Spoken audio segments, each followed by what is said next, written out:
அது ஆடாக இருந்தாலும் சரி, மாடாக இருந்தாலும், ஒட்டகமா இருந்தாலும், எனக்கும் என்னுடைய அல்லாவுக்கும் அதனுடைய நியத்து நமக்கு எப்படி இருக்கணும்னு சொன்னா, நான் எனது ரப்புக்காக கொடுக்கக்கூடிய இந்த பிராணி அல்லாவுக்கு மட்டுமே சொந்தமானது. அதுல உறுதியாக இருக்கணும். அதன் உடம்புல இருக்கக்கூடிய ரோமங்கள் அளவுக்கு நன்மை எனக்கு இருக்குன்னு சொல்லி அதை நம்பணும். முதல்ல அல்லாவுக்காக கொடுக்கணுங்கிற அந்த பிராணி எதற்காக கொடுக்க வேண்டும் என்ற ஒரு சிந்தனை நம்மளுடைய உள்ளத்துல ஆழமாக பதிய வேண்டும். சகோதரர்களே, நபி இப்ராஹிம் அலைஹிஸ்ஸலாம் அவர்கள் தியாகம் செய்தார்கள். தன்னுடைய மகனையே அல்லாவுக்காக கொடுக்க தியாகம் புரிந்தவர் இப்ராஹிம் அலைஹிஸ்ஸலாம். அந்த ஆடை நான் வாங்கிட்டேன்னு சொன்னா எந்த அளவுக்கு அந்த ஆட்டை நான் பராமரிக்கணும்?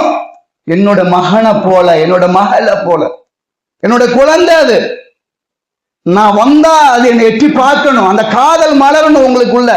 நாளைக்கு ஈதுன்னா இன்னைக்கு நைட்டு போய் சந்தையில பொள்ளாச்சியில இருந்து புடிச்சிட்டு வந்து நைட்டோட நைட்டு அதை கட்டி தண்ணி கொடுக்காம அதை சாணி ஆக்கி அதை காலையில அவனை கூப்பிட்டு அவனை வச்சு அவனுக்கு ஒரு 2000 ரூபாய் பேசி ஒரு 1500 ரூபாய் கையில ஒட்ட வச்சு அதை அறுத்து தூக்கி வீசுறது குர்பான் அல்ல.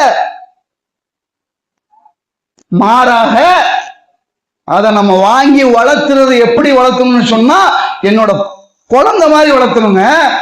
நான் கை காட்டினா அது ஓடி வரணும். அதோட நெத்தி என்னுடைய உள்ளங்கையில முட்டணும். நான் கொடுத்தா அதை சாப்பிடணும். நான் உட்கார சொன்னா அது உட்காரணும்.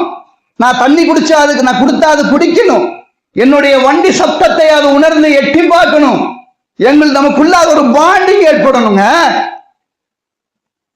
அதை அறுக்கும் பொழுது தரையில படுக்க வச்சு கத்தி அதனுடைய கழுத்துல நான் வைக்கும் பொழுது அதனுடைய கழுத்திலிருந்து வரக்கூடிய ரத்தத்திற்கு முதலாக என்னுடைய கண்களில் இருந்து கண்ணீர் வரணும்.